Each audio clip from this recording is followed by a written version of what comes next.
जब मैं दिल्ली आया था 1990 में, मैं हरियाणा के एक शहर से, भिवानी से दिल्ली आया था पढ़ने के लिए। मेरे ड्रीम कॉलेज में हंसराज भी एक था, पर मेरा संयुक्त से मेरा एडमिशन जाकिर हुसैन में हुआ। मेरे अंक ठीक थे, यहाँ हो सकता था, पर मैं तो नई दिल्ली स्टेशन पे उतरा, बाहर निकला, पता लगा वहीं एक कॉलेज है, वहीं एडमिशन ले लिया मैंने। तो लोगों ने कहा कि यार कैंपस बड़ा अच्छा होता है। मैंने यार क्या फ़र्क पड़ता है, कॉलेज कॉलेज होता है, छड्डो, यही छड्डो में सिखाने आया हूँ आप लोगों को। ये ठीक है, स्टेशन से निकले वहीं कॉलेज है, मैंने घर जाना होगा तो आराम से कॉलेज से निकल जाएंगे, क्या रखा है कैंपस में। पर मेरा एक दोस्त जो मेरे साथ ही आया था उसी शहर से, उसने एडमिशन हंसराज कॉलेज में लिया। मैं और वो स्कूल के डिबेटर्स थे, डिबेटिंग में हम लोग स्कूल टाइम से काफ़ी एक्टिव थे। डीयू में आए तो यहाँ भी एक्टिव रहे। डीयू में मैंने करीब 5 साल डिबेटिंग की और मेरा ख्याल है कि लगभग 300-400 डिबेट्स मैंने जीती होंगी डीयू में, कुछ हारी भी होंगी, लेकिन मैंने खूब डिबेट, वो मेरा दरअसल दाना पानी था, रोजी रोटी मेरी वही थी कॉलेज के दिनों में। घर से पैसे मैं लेता नहीं था, मिलते भी नहीं थे, लेना क्या था, ऐसी स्थिति भी नहीं थी उस समय मेरे घर में कि मिल सके। तो डिबेटिंग मेरा रोजगार था, एम्प्लॉयमेंट था मेरा, उससे काम चल जाता था आराम से। उसका भी चल जाता था, वो हंसराज से था, मैं जाकिर हुसैन से था। हम खूब डिबेट्स में मिलते थे। अक्सर ट्रॉफी या तो हम जीतते थे या वो जीतता था, कोई भी जीते रूम पे ही आती थी, क्योंकि हम रूममेट्स थे, एक साथ ही रहते थे। वो मुझसे योग्यताओं के मामले में 21 था, बल्कि अगर वो 21 था तो मैं 15 ही रहा हूँगा या 12 रहा हूँगा, 22 या 21 तो नहीं रहा हूँगा, मुझसे बेहतर था योग्यताओं में, बड़ा अच्छा व्यक्ति था। ग्रेजुएशन के बाद मैंने एमए हिंदी साहित्य में एडमिशन लिया, जबकि बीए ऑनर्स हिस्ट्री में किया था मैंने। उसने तय किया कि वो कुछ और करेगा, प्रोफेशनल कोर्स करेगा, नौकरी करेगा, तो वो चला गया दिल्ली से। मैं दिल्ली में रहा। फिर मैं एमए के बाद तैयारी करने लगा यूपीएससी की। तब तक मैं यूजीसी जेआरएफ कर चुका था। पहला अटेम्प्ट दिया, प्रीलिम्स हो गया। मेंस मेरा 96 के मेंस की बात कर रहा हूँ, मेंस शुरू होने वाला था, 2 दिन रह गए थे। करीब 10 दिन पहले वो मेरे पास आया हुआ था दिल्ली में, मिलजुल के अच्छे से बात करके गया था। उन दिनों उसका एक प्रेम संबंध कहीं हमारी ही एक मित्र के साथ चल रहा था। हम सब दोस्त थे, तो उनमें से 2 लोगों का आपस में का अफेयर था। मुझे नहीं पता क्या हुआ, लेकिन मेरे मेन एग्ज़ाम से 2 दिन पहले रात को 12 बजे एक फ़ोन आया और ये बताया गया कि मेरे दोस्त ने फंदा लगा के अपनी जीवन लीला समाप्त कर ली है। वो दिल्ली से दूर था कहीं, और जिस व्यक्ति के बारे में मेरी राय ये थी कि उतना जीवट वाला व्यक्ति कोई हो नहीं सकता, जो ज़िंदगी से हार सकता ही नहीं, जिसके होने से कई लोग हमेशा जीता हुआ महसूस करते हैं, वो चुपचाप एक बंद कमरे में ज़िंदगी से हार गया। मैं आज तक नहीं समझ पाया कि ऐसा कैसे हुआ। बाद में टटोला, उसके पेरेंट्स से बात हुई, भाई से बात हुई, उन्होंने उसकी याद में एक सोशल वर्क शुरू किया ताकि किसी और बच्चे को ऐसा ना करना पड़े। तो जो हल्का हल्का अनुमान हुआ वो है कि शायद कुछ ऐसा था रिलेशनशिप में जो नहीं संभल पाया था, और रिश्ता टूट ना जाए इसका दबाव बहुत ज़्यादा था, और वो दबाव झेल नहीं पाया। इस उम्र में ऐसा फेज़ आता है, कई बार आता है। ये एक कहानी है, हंसराज कॉलेज से ही जुड़ी है, इसलिए मैंने सोचा कि वहीं से बात शुरू करूँ। नाम जैसा कि मैंने कहा मैं नहीं बताऊंगा, तो नाम बताने का मतलब भी नहीं। और वो जिसकी मैं कहानी सुना रहा हूँ, आप लोगों के जन्म से पहले की बात है। आप तो सब 21वीं सदी वाले बच्चे होंगे ना, जेन जी होंगे आप सब लोग, तो ये तो बहुत पुरानी बात है। एक दूसरी कहानी सुनाता हूँ। मैं आपको 2-3 कहानियाँ सुनाऊंगा, फिर उन सबका सार निकाल लेंगे एक साथ हम लोग। दूसरी कहानी ये है कि जब मेरा सिलेक्शन हो गया 97 में, 96 अटैम्प्ट में पहले बार में मेरा सिलेक्शन हो गया था, मैं एक्सटेंशन लेके तैयारी कर रहा था, और डीयू में मैं पढ़ा भी रहा था उस समय। तब मैं शायद डीएवी कॉलेज में था या अग्रसेन को, मैं 2 जगह पढ़ा है डीयू में, तो उनमें से किसी कॉलेज में पढ़ा रहा था उस समय में। तो उस समय एक लाइब्रेरी है कैंपस में ही, सेंट्रल रेफरेंस लाइब्रेरी, आप जानते होंगे, सीआरएल बोलते हैं, जो विवेकानंद जी की स्टैच्यू है उसके सामने ही वो लाइब्रेरी है। उस लाइब्रेरी में नीचे सब बैठ के पढ़ते हैं और टॉप फ्लोर पे रिसर्च फ्लोर है जहाँ एमफिल पीएचडी वाले बच्चे पढ़ते हैं। मैं उस समय शायद पीएचडी कर रहा था या एमफिल खत्म हुई थी, वहीं बैठता था, पढ़ता था रोज़। कई दोस्त पढ़ते थे हम लोग वहाँ। हम सुबह 8 बजे लाइब्रेरी खुलते ही वहाँ घुसते थे, रात को 1 बजे निकलते थे लाइब्रेरी बंद होने के समय। तो वहाँ एक छत थी, छत पे छोटी सी कैंटीन थी जहाँ हम लोग जब जब बोर होते थे दिन में 3-4 बार जाके चाय पीते थे। चाय पी ली, बिस्किट खा लिया, थोड़ी गप्पे मार ली, वो सब वहाँ करते थे। तो वहाँ मेरे बहुत सारे दोस्त थे, उनमें से कई लोग अब बहुत सीनियर सिविल सर्वेंट्स हैं, कुछ लोग प्रोफेसर्स हैं डीयू में। 2 बच्चे थे मुझसे जूनियर, 3-4 साल जूनियर थे, बड़े प्यारे बच्चे थे। मुझे उस समय तक पढ़ाई लिखाई का शौक अच्छा खासा हो गया था, तो वो रोज़ मेरे साथ बैठते थे केवल बात करने के लिए। किसी मुद्दे पर बहस करनी है तो बहस होती थी, समझते थे। फिर मुझे पता लगा कि वो दोनों रिलेशनशिप में हैं, रिश्ते में हैं, दोनों ने शादी भी कर ली। उनकी योजना डीयू में पढ़ाने की थी या सिविल सर्विस की भी थी शायद, पता नहीं। मेरा इंटरेक्शन बहुत ज़्यादा उसके बाद रहा नहीं उनसे, क्योंकि मैं सर्विस में चला गया था। इतने जिज्ञासु बच्चे थे दोनों, इतने जिज्ञासु कि उनसे मिलकर तबीयत खुश हो जाती थी कि हर चीज़ जानने का मन करता था उनका, हर विषय पढ़ने का मन करता था। एकदम जीवन से भरे हुए बच्चे, आंखों में चमक ऐसे। फिर दोनों की शादी हुई तो मैं शादी में जा नहीं पाया, क्योंकि मेरा रिश्ता सिर्फ लाइब्रेरी में 1 घंटा गप मारने वाला था, उससे ज़्यादा था नहीं रिश्ता उनके साथ। फिर सुनता रहता था कि मैं सब बढ़िया चल रहे, पढ़ाई कर रहे हैं, तैयारी कर रहे हैं।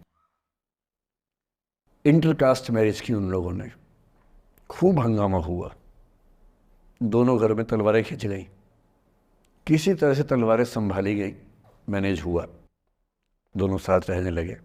और फिर 3-4 साल के बाद एक दिन मैंने खबर सुनी कि उस बच्ची ने फंदा लगा के जीवन लीला समाप्त कर ली। ये बात भी दिल्ली विश्वविद्यालय की। ये उस दौर के सब लोग इस कहानी को जानते हैं। मेरे ख्याल से ये दोनों कहानी आपकी प्रिंसिपल मैडम जानती होंगी, नहीं ध्यान कर पाएंगे तो मैं उनको जैसे नाम बोलूँगा अकेले में वो तुरंत समझ जाएंगे मैं किसकी बात कर रहा हूँ। मैं आज तक नहीं समझ पाया कि ऐसा क्या हुआ होगा। तो बाद में अनुमान जो हुआ वो ये, इंटरकास्ट मैरिज, परिवार का दबाव, समाज का दबाव, आपस के दबाव, टॉक्सिक रिलेशनशिप, अंत में उस दबाव को न झेल पाना और जीवन समाप्त कर देना, ये हुआ। ये 2 घटनाएं हैं। एक तीसरी घटना ये है कि दिल्ली में आज से 25 साल पहले घटना घटी। आप लोग तब बस पैदा हुए होंगे, घुटनों में चल रहे होंगे, या उससे 5-7 साल पहले की बात रही होगी। ये घटना दिल्ली के सब सीनियर लोग जानते हैं, जिनकी उम्र 35-40 साल है वो सब जानते हैं इस घटना को। मोबाइल फ़ोन में वीडियो नया नया आया था उस समय। अब तो आपके हर फ़ोन में वीडियो है, अब तो सामने भी है, ताकि आप वैसा वाला मुंह बना के सेल्फी खिंचवा सके। पाउट बोलते हैं ना, मैं उसको देसी भाषा में सूअर जैसा मुंह बोलता हूँ, और वैसा ही बनता भी है, क्यूट क्यूट सा सूअर जैसा मुंह बना के लोग सेल्फी खिंचवाते हैं, उसको बोलते हैं पाउट। तब तो कैमरा फ़ोन में पहली बार आया था, तब लोग अभ्यस्त नहीं थे। अब जैसे आप लोग कितने अभ्यस्त होंगे, हम भी होने लग गए अब तो। अब हम किसी से बात करते हैं तो हम ये एज्यूम करके चलते हैं कि उसने फ़ोन में कुछ ना कुछ ऑन कर रखा होगा, या तो आवाज़ रिकॉर्ड करेगा या वीडियो बनाएगा। तुम कितने केयरफुल होकर बोलते हैं, कितने कॉन्शियस रहते हैं। और सर्विलांस सोसाइटी की सबसे बुरी बात यह है कि हम हमेशा चौकन्ने रहते हैं, हम सहज हो ही नहीं पाते। सहज रूप से 2 लोग बात कर लें, हो ही नहीं पाता। तो मैं तो अपने ऑफिस में कई बार ऐसा करता हूँ, जब हम 3-4 लोग बैठते हैं इनफॉर्मल बातचीत के लिए, हम सब अपना अपना फ़ोन कमरे के बाहर छोड़ के आ जाते हैं, फिर 2 घंटे बात करते हैं, इस भय से मुक्त होके कि कहीं कोई रिकॉर्ड तो नहीं कर रहा। ये हालत है आज की। उस ज़माने में तो फ़ोन थे। मोबाइल फ़ोन आया था भारत में लगभग 1995 के आसपास पहली बार। बड़ा महंगा था, 16 रुपये प्रति मिनट इनकमिंग, 16 रुपये प्रति मिनट आउटगोइंग, ये रेट से उस समय। और फ़ोन वो थे जिनसे आप कील भी ठोक सकते हैं, वैसे वाले फ़ोन थे। बटन वाले फ़ोन थे, नोकिया एक कंपनी थी, उसके फ़ोन हुआ करते थे। उसके 4-5 साल के बाद क्या हुआ, पहली बार किसी कंपनी ने फ़ोन में कैमरा लगा दिया। ये बात उस समय के लोग नहीं समझते थे। जब भी नई तकनीक आती है उसको समझने में टाइम लगता है।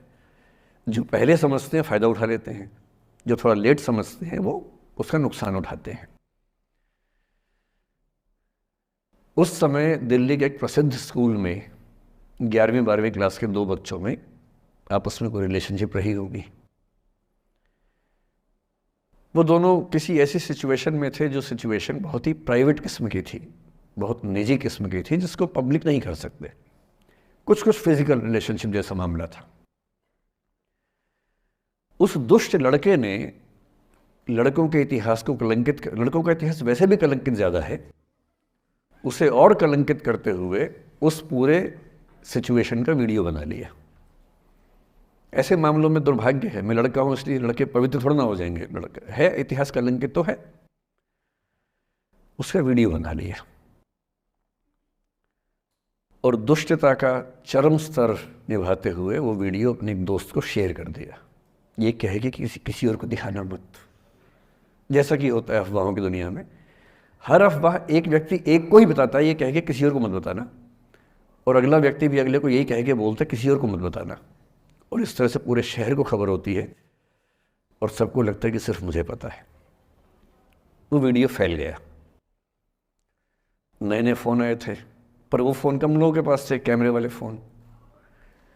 तो फ़ोन से कितना फैलता, ज़्यादा नहीं फैला। लेकिन उस समय दिल्ली की एक कुख्यात मार्केट हुआ करती थी, पालिका बाज़ार, अभी भी है, पर तब वो कुछ और कामों के लिए कुख्यात हुआ करती थी। अब तो कपड़े मिलते हैं, तब कपड़ों के साथ कई चीज़ें और मिलती थी वहाँ। जैसे गंदी फिल्मों की सीडी चाहिए हो तो वहाँ मिलती थी, ग्रे मार्केट में, चोरी छिपे। इस वीडियो को सीडी में कन्वर्ट करके लोगों ने वहाँ से खरीदा, लाखों करोड़ों की संख्या में। नए नए टेलीविज़न चैनल प्राइवेट आए थे, और प्राइवेट टीवी चैनल को खबरों की भूख इतनी होती है कि वो खबर के लिए जान दे सकता है और जान ले भी सकता है किसी की। 24 घंटे इस खबर पे, इस चीज़ पर खबरें चल रही थी सारे चैनल्स में कि ये वो लड़का है जिसने ऐसा किया, ये वो लड़की है, ये वो स्कूल है, इस स्कूल की प्रिंसिपल से बात करेंगे, इससे बात करेंगे। वो जो बच्ची थी जिसकी इसमें कोई गलती नहीं थी, सिवाय इसके कि वो किसी एक लड़के से प्रेम करती थी, जो कि उस उम्र में बच्चे कर बैठते हैं। इसके लिए बहुत चिल्लपौनी मचानी चाहिए। बच्चों को आप हर बात पे अपराधी नहीं मान सकते। उस बच्चे की गलती सिर्फ इतनी थी कि उसने अपने दोस्त पे भरोसा किया, जो भरोसे के लायक था नहीं। वो नीच किस्म का व्यक्ति था जिसने उस संबंध की गरिमा को समझा नहीं। उस बच्ची के घर के बाहर 24 घंटे न्यूज़ चैनल से कैमरे खड़े रहे। घर से कोई भी निकले 50 कैमरे पीछे, आप बताइए आपकी बेटी कैसी है, आप बताइए आपकी बहन कैसी है। अंत में उस पिता ने अपनी बच्ची को इस देश से बाहर भेज दिया। उसके कुछ दिन बाद की जो खबर टीवी चैनल से नहीं दिखाई, उसके पिता ने आत्महत्या कर ली। ये तीसरा इंसिडेंस है। ये सारी खबरें सच्ची बता रहा हूं मैं, इनमें से एक भी झूठ नहीं है। झूठी कहानियों से मोटिवेशन दिया जा सकता है, मैं जानता हूं, पर जब सच्ची कहानियां हैं तो मैं झूठ क्यों बोलूं? सारी सच्ची कहानियां बता रहा हूं मैं आपको। एक चौथी कहानी जो आप में से कई लोगों की होगी। मेरा एक स्टूडेंट है, सिविल सर्वेंट है, सीनियर लेवल पे है, करीब 40 साल का है। उसने आज तक शादी नहीं की। क्या उसकी शादी करने की इच्छा नहीं थी? पूरी इच्छा थी। फिर क्यों शादी नहीं की? भाई कुछ लोग तो होते हैं कि शादी करनी ही नहीं, कोई मिशन है, योगी जी हैं, मोदी जी है, ठीक है, उनका तो मिशन है, ममता जी है, उनका मिशन है। पर जिसका जीवन में ऐसा कोई मिशन नहीं है और जिसको प्रेम करने का मन भी करता हो, वो तो शादी करता है आमतौर पे। उसने शादी क्यों नहीं की जानते हैं? जब वो 25-26 की उम्र में था, जब वो मेरा विद्यार्थी भी था, एक दिन मेरे पास आके बोला कि सर एक बात करना चाहता हूँ। मुझसे मेरे स्टूडेंट्स ऐसी बातें खूब करते हैं पर्सनली आके, अब तो मैं टाइम कम दे पाता हूँ, पहले तो ये सब होता रहता था क्लास के अलावा। एकदम रोता हुआ आया, आंखों में आंसू भरे हुए बहुत सारे। अरे क्या हो गया भाई? तो फिर उसने किसी का नाम बताया कि सर वो भी मेरी स्टूडेंट थी, कि सर उसके साथ रिलेशनशिप थी, उसने धोखा दिया है मुझे। अच्छा, धोखा देने वाली कहानियाँ मुझे बहुत अपील नहीं करती। मेरा मानना है कि दोनों पक्षों की गलतियाँ होती हैं। आप केवल अपने पर्सपेक्टिव से सोच सोच के धोखा करते रहते हैं, ऐसा थोड़ा ना होता है भाई। कुछ तो मजबूरियाँ रही होंगी, कोई यूं ही बेवफा नहीं होता, कुछ तो वजह होगी ना। आप थोड़ा उसकी वजह, उसका भी तो, उसकी कहानी भी तो सुनिए। और मैं जब जब दोनों कहानियाँ सुनता हूँ मुझे लगता है कि मामला ग्रे है। आप किसी एक पे उंगली उठा ही नहीं सकते कि इसने ऐसा किया। दोनों की गलतियाँ होती हैं, ऐसा थोड़ा कि एक की होती है। बहरहाल इन भाई साहब को ऐसा लगा कि धोखा हो गया उनके साथ, तो मैंने कहा चलो कोई बात नहीं यार, हो गया तो हो गया, तू नहीं कोई और सही, ऐसा क्या है। इतनी बड़ी दुनिया है, 8 अरब की आबादी अब है, उस समय भी 6-7 अरब तो थी। मैंने कहा 3.5 अरब 350 करोड़ में कोई तो होगी तुम्हारे लिए, ऐसा क्या है, कोई और देखेंगे। पर वो थोड़ा ज़्यादा सेंटिमेंटल था उस समय। धीरे धीरे पता नहीं उसके मन में क्या बैठ गया, उसके मन में ये बैठा कि दुनिया की सारी लड़कियां धोखेबाज होती हैं। ऐसे मूर्खों की कमी नहीं है दुनिया में, ऐसे बहुत मूर्ख हैं। दर्शन की दुनिया में इसे अवैध सामान्यीकरण कहते हैं, इलिसिट जनरलाइजेशन। इसका मतलब बहुत छोटे सैंपल के बेस पे ये समझ लेना कि ये थियरी पूरे ब्रह्मांड पर लागू होती है। एक लड़की ने धोखा दिया, मान लीजिए धोखा दिया, धोखा इसने दिया कि उसने दिया कि किसी ने दिया, जो भी कहानी हो, एक सैंपल से ये मान लेना कि सब ऐसे होते हैं। और उसके बाद से उसने कम से कम 10 बार कोशिश की, 10 लोगों से मिला, बातचीत की शादी के लिए। डेटिंग तो क्या करेगा 40 की उम्र में, लेकिन हाँ बातचीत करके देखा कि शायद रुचियाँ मिल जाएं, स्वभाव मिल जाए तो शादी के बारे में सोचें। हर बार 3-4-5 मीटिंग के बाद वापस हट जाता है। अब तो मैंने पूछना बंद कर दिया है। जब तक मैं पूछता था, बोलता था कि सर 3-4 मीटिंग के बाद लगता है कि ये भी वैसी ही है।